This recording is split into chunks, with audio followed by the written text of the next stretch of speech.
పల్లెలే దేశానికి వెన్నుముక అని డిప్యూటీ సీఎం పవన్ కళ్యాణ్ అన్నారు. పంచాయతీరాజ్, గ్రామీణాభివృద్ధి, గ్రామీణ నీటి సరఫరా శాఖల అధికారులు, సిబ్బందితో మాటామంతి కార్యక్రమంలో ఆయన మాట్లాడారు. పల్లెల కోసమే తాను పంచాయతీరాజ్ శాఖ తీసుకున్నానని తెలిపారు. సర్పంచ్లే గెలిచిన తరువాత మాట వినడం లేదన్నారు. సర్పంచ్లే బాధ్యతారాహిత్యంగా ఉంటే ఎమ్మెల్సీలు, మంత్రులు వారి మాట ఎలా వింటారు అని ప్రశ్నించారు. పని చేయకపోతే ఓ సమస్య, చేస్తే మరో సమస్య అన్నట్లుగా పరిస్థితి నెలకొందన్నారు. వెంకటకృష్ణ, శశిభూషణ్ కుమార్, కృష్ణతేజ వంటి అధికారుల కృషి ప్రశంసనీయమని పేర్కొన్నారు. గ్రామీణ స్థాయిలో నెలకొన్న సమస్యలపై పదే పదే సమీక్షలు నిర్వహించి వాటిని ఒక్కొక్కటిగా పరిష్కరిస్తున్నామని డిప్యూటీ సీఎం పేర్కొన్నారు. పల్లె నిజంగా మన దేశానికి వెన్నెముక.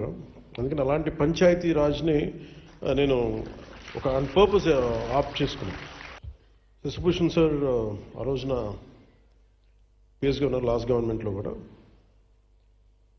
కొన్ని మార్పులు చేర్పులు ఉంటాయి అని అనుకున్నప్పుడు నేను ప్రత్యేకించి శశిభూషణ్ గారిని కోరుకోవడం జరిగింది. మీరు ఉండాలి దీంట్లో, మీ అనుభవం కావాలి, మళ్ళీ మీరు ఇంకా నేను కొంత మీ గైడెన్స్ కావాలి నాకని మనస్ఫూర్తిగా నేను వారిని కోరటం జరిగింది.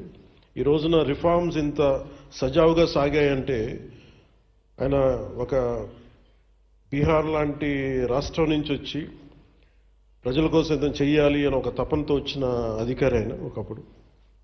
అదే స్పిరిట్ ఆయన ఇంకా కంటిన్యూ చేయాలి మీరు అని చెప్తే ప్రత్యేకించి ఈ రోజున ఇంత సజావుగా సాగడానికి మన ప్రిన్సిపల్ సెక్రటరీ గారికి మనస్ఫూర్తిగా మనందరం ధన్యవాదాలు తెలియజేయాలి. నేను ఏం చేశానంటే ప్రతి దాంట్లో ట్రాన్స్పరెన్సీ లేదని ఒకటి రాగానే ఇందాక మీరు అడిగినట్టుగా మనకి ఈ టెంపరీగా కూర్చొని అవుట్సోర్సింగ్ ఎంప్లాయీస్ నా దృష్టికి వచ్చింది, మాకు జీతాలు రావట్లేదని. సో ముందు ప్రిన్సిపల్ సెక్రటరీ గారితో మాట్లాడి ఫస్ట్ దాన్ని సార్ట్అవుట్ చేసి అలాగే మన బాలు నాయక్ గారితో కూర్చోబెట్టి మన ఇంజనీరింగ్ సిబ్బందితో ఇట్లాంటివన్నీ చిన్న చిన్న కరెక్షన్స్ చేసుకుంటే కానీ లాట్ ఆఫ్ రివ్యూస్ చేసుకుంటే వెళ్ళాం. సో మేజర్గా అంటే మా ఉద్దేశం, దీని ముఖ్య ఉద్దేశం ఏంటి అంటే ఒకటి, నేను ప్రభుత్వ అధికారులు మన ఉద్యోగ గురించి నేను ఎందుకు ఆలోచించగలిగినంత బలంగా అంటే నా తండ్రి ఒక ప్రభుత్వ ఉద్యోగి.